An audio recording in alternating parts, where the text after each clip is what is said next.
ఓం శ్రీ వారాహీ దేవ్యై నమః.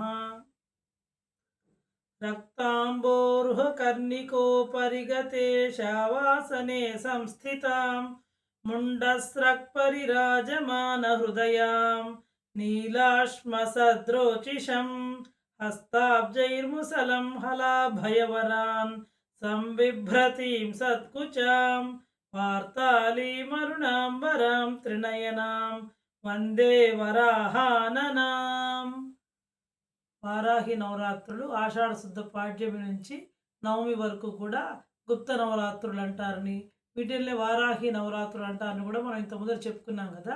ఈ వారాహి నవరాత్రుల్లో చివరి రోజు ఎప్పుడు అంటే జూలై 22వ తేదీ బుధవారం అనమాట. ఆషాఢ శుద్ధ నవమి కాబట్టి ఒకవేళ 8 రోజులు ఏదైనా పరిస్థితుల వల్ల చేయలేకపోయినా సరే, కనీసం ఈ ఒక్క రోజే నవమి తిథి అమ్మవారికి చాలా ప్రీతిపాత్రమైనటువంటి తిథి.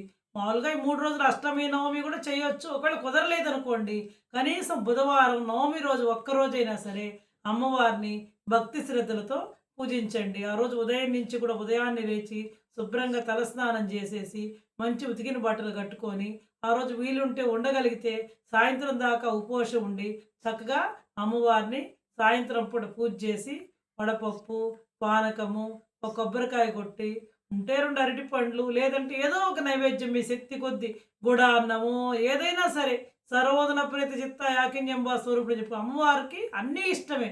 ఈ పులిహోరో ఏదో ఒకటి మీకు ఏది కట్టు పొంగలు అంటే పప్పు పొంగల్ చేస్తాం చూడండి, మిరియాలేసి అది కానీ, ఈ మన గుడా అన్నం కానీ ఏదైనా సరే, దద్దోజనం కానీ పులిహోర కానీ, మీరు ఏది చేయగలిగితే మీకు ఏది వీలైతే అది చేసి నైవేద్యం పెట్టి, మన ఛానల్లో కూడా చెప్పుకున్నాం అమ్మవారి యొక్క ద్వాదశ నామ స్తోత్రము, అష్టోత్తర శతనామావళి ఉంటుంది.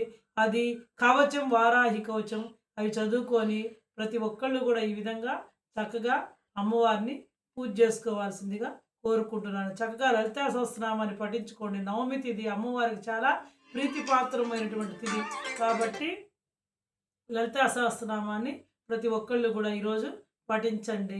మీ శక్తి కొద్దీ మీరు ఎంత చేయగలరో అంతవరకు చేసి అమ్మవారికి చక్కగా పూజ చేసుకొని, ఒక ముత్తైదుకు మీ శక్తి ఉంటే చక్కగా తాంబూలం ఇచ్చుకోండి. ఉంటే శక్తి ఉంటే చీర పెట్టండి, లేదనుకోండి ఒక జాకెట్టు, పసుపు, కుంకుమ, గాజులు, తాంబూలం ఇవ్వండి. ఎవ్వరు రాలేదు గుడికి వెళ్ళి అమ్మవారికి సమర్పించండి. ఇదంతా మీ మీ వీలుని బట్టి, మీ మీ పరిస్థితిని బట్టి, మీ మీ శక్తిని బట్టి. ఒకవేళ లేదు మేము గుడికి కూడా వెళ్ళలేమంటే అమ్మవారి ముందర జాకెట్ పెట్టి దండం పెట్టుకొని, తర్వాత ఎవరు వస్తే మన ఇంటికి వస్తే వాళ్ళకి చక్కగా సమర్పించండి. ఎవరైనా సరే వాళ్ళ అమ్మవారి స్వరూపమేనండి. ఎందుకంటే కాబట్టి చక్కగా వాళ్ళకి సమర్పించండి. ఎందుకంటే మేము మొన్న కంచికి వెళ్ళామండి. అక్కడ నారాయణీయం పారాయణ చేస్తూ ఉన్నామండి. ఒక పెద్ద ఆవిడ, నిజంగా 90 ఏళ్ళు పైనే ఉంటాయి ఆవిడకి. ఆవిడ నేరుగా వచ్చిందండి. వచ్చి అక్కడే కూర్చుందనమాట. ఎన్నిసార్లు అయిందో మళ్ళీ మళ్ళీ అటు పక్కకెళ్ళి కూర్చోమ్మా అంటే పారాయణ జరుగుతుంది. మళ్ళీ వచ్చి కూర్చుంది.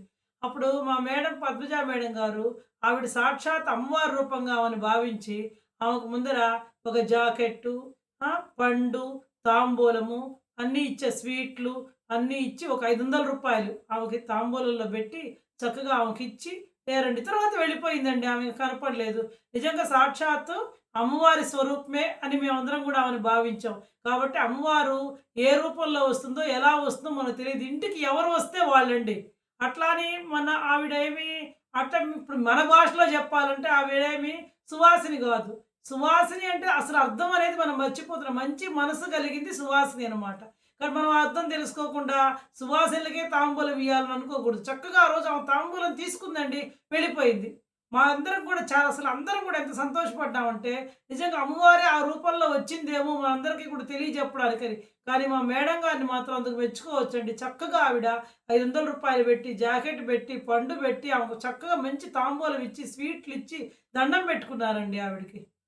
మేమందరం కూడా అలాగే భావించాం అనమాట. కాబట్టి ఒకవేళ మీ ఇంటికి మీరు గుడికి పోలేకపోయినా, ఎవరు రాలేకపోయినా, ఒక తాంబూలం అమ్మవారి దగ్గర పెట్టి, ఎవరొస్తే అది ఎవరికి ప్రాప్తమో మనకు తెలీదు, వాళ్ళకి ఇవ్వండి.